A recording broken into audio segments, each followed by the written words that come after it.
Hello guys, আমি রান্না করছি। এই যে আলু আলু তরকারি, এই যে সয়াবিন আলু তরকারি, আলু কষানো হচ্ছে। এই যে দেখতে পাচ্ছ, এই যে সয়াবিন সাথে সাথে যে মটর বটবটি তিনটে দিয়ে রান্না করছি আমি সুন্দর করে। এই যে আলু কষিয়ে নিয়েছি, এখন জল দিয়ে দেবো। কষানো হয়ে গেছে প্রায়। একটু আলু সয়াবিন দিয়ে তরকারি করা হচ্ছে।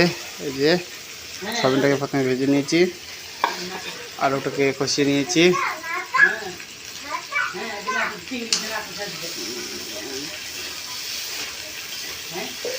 এখন জল কোথায়, জল দাও। আলু কষানো হয়ে গেছে, জল দাও জল দাও। কেন মুখটাতে জল নেই? জল ঢেলে দিচ্ছি, জল ঢেলে দিলাম। কষানো হয়ে গেছে আলুটাকে পুরো কালার দেখতে পাচ্ছ বন্ধুরা, মাংসের মতো করে রান্না হচ্ছে।